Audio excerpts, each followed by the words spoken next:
Now, we might obviously not look like your average surfers. What you might think of a surfer might be long blonde hair, slim physique, all that sort of stuff, but you've got to remember we are in Newcastle.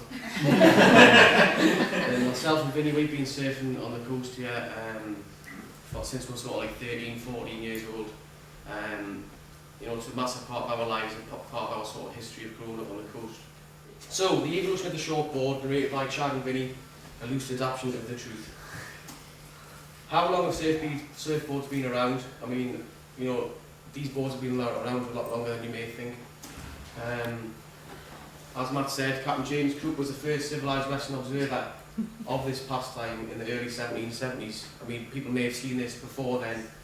God only knows, you know, that's the only sort of records up to that date.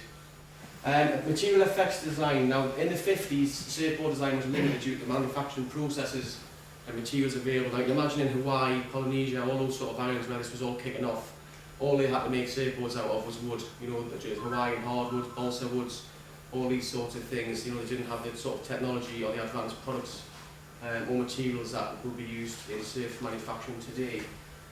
Only so much can be done with a lump of wood, but as things progressed in the mid to late 50s, it was time for a change.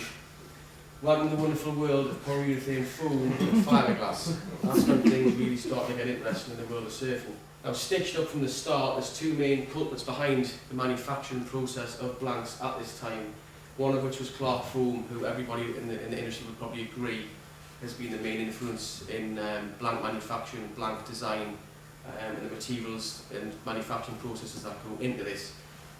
Following closely behind him is a guy, well, it was Walker Foam. These were two progressive surfers of the day who sort of took it upon themselves to develop the chemistry side of manufacturing blanks. Clark Foam was producing 1,000 blanks a day before he got shut down in December 2005. Now, he was actually shut down to do with the environmental issues of the borough that he was in California. Now, if you think 1,000 blanks a day, that's 1,000 surfboards a day productivity, and he was supplying 75% of the world on a global scale sort of materials for making surfboards. That's quite a hefty number of blanks. So I bet you he's gutted. Why did this happen? Well, the 60s were a time of refinement and growth of surfing. The boards became more and more complex as the theories of hydrodynamics were being applied to surfing. You know, everybody was sort of putting their two penny through a thing of what they thought the surfing industry was going to happen. Not like these days where everything's been done, you know, people try and bring out new surfing concepts on boards. You know, in those days it was just purely experimental. You know, someone had a longboard, let's get the hacksaw out and try and chop a bit off one of the sides, see what happens. You know, people were very experimental in those days, not just with surfing, obviously other things that happened in those days too. True acceleration. Between the late 60s and early 70s, the shortboard revolution had started. Lighter, stronger, shorter. Now obviously the materials involved in putting the surfboard together, you know, these were the key concepts behind this. Between 68 and 70, the average length of the surfboard went from 10 to 6 feet and lost about 8 pounds. Manufacturers could hardly give away the longboards and ended up shaving them off a few feet and reselling them as 6.5s. You've got to remember that this is like the redefinition of a sport. You know, people are used to surfing like 9, 10, 11, 12 foot longboards like that one on the floor there. And then you've got some guys saying, oh no, you know, you don't want to use one of them, you want to use one of these. You know, it's a massive concept to get your head around when that sport was just in its early days. You know, I mean, just look at the size of that. Our tail designs. You've got the rounded square tail, the round tail, the pin tail, and the swallow tail. Now, all of those different types of tails apply to different sort of board characteristics. We've brought one of each of those types of boards here today for. So at the end of the night, if you want to come up and have a look and have a feel of them and have a look at the tails and the fins and how the different boards are designed, obviously, look in if you want to hold that fish up, then please feel free to come up. You know that there's a massive variation of design and how we love being under the spotlight. So that's just a quick idea: the rounded square, the squash tail, the rounded pin, the square tail, the swallow, and the round tail. Now they're all to do with how the water's channeled and how you control the board on a wave. Like if you've got a round, like for example, the pin tail would be on like that board in the corner, which is a Bushman from Hawaii, and that's called a gun, which is for surfing big waves.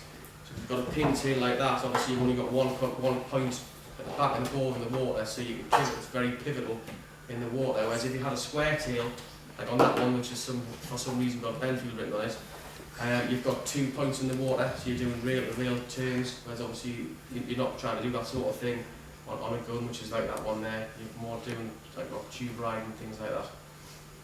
So moving on, fins. Now choice is key to performance. Originally it was a single fin, like on that big beast of a longboard there, and then you have the twin fin, which is on this fish board, which is like the raster looking coloured one here. And then you've got the thruster, which is the 3-fin board, which is like the one that Nathan's got there. The fins aren't actually in that at the moment, but if you just imagine. There. So, in 1981, the thruster or tri-fin was introduced. This is one of the biggest ever influences on the surfing, well, the future of surfing. Apart from the change in materials and everything else, the concept of how you surfed when around this sort of time, you know, the changes were immense. The biggest the industry's ever seen and probably ever going to see. People were really pushing the limits. Shorter, fatter, wider, a bit like us. People were going from riding 9-foot, 10-foot miles to riding sort of 6'2", 5'8", 5'6". The boards were getting shorter. It was almost like a competition to see who could ride the shortest board. Shapes for the future, you've got guys like Dick. You might have heard of some of these guys in the room. Dick Brewer, George Greenough, Mark Angle, Bob the Greek Boland, Bruce Jones, and Matt Tavish. You can still get some of these shapes now. The original shapes and templates of these guys have been sort of mass produced on a global scale now. And that's just a few of the legendary surfers and shapers who brought surfing to what it is today. Forces from the top. Now the competition scene obviously really put these new era shortboards on the map. After the US Championships back in '69, everybody was hungry for the new generation of surfboards. This was on a global scene. You've got Aussies, Kiwis, British people from all over the world. Now big advantages of boards like this that Matt's holding up: emphasis on speed, making good use of new technology. They're extremely manoeuvrable. You can ride a wave vertically. Radical turns can be performed more easily due to things like fin design, tail design, what shape the rails are, what sort of thickness you've got on the nose of the board. You've basically got the nose, the tail, the rails, the deck, and the bottom of the board. And that piece of wood that's down the middle is called a stringer, which gives the board its strength. And this piece here is the leash plug, where you tie your leash on, which you've probably seen people wearing just to make sure your board doesn't get pushed in the leash and you never see it again. Global development. Now in Australia, designers were making their boards thicker to aid flotation through this restrained speed, while in the USA the board remained thinner but didn't hold its buoyancy as well. So you've got two different sort of areas of the world there trying their own little concepts and designs on how to make the surfboard work better. Shortly after, a little lift was added to the nose of the surfboard to help the flotation. That's called rocker. When you might see a surfboard like that one there, if you held that flat, you'd see it scoop like that, like a bit of like, sort of like a spoon. The flexible fin also came into the picture, and eventually the shortboard became the basis of the all-round performance board of today.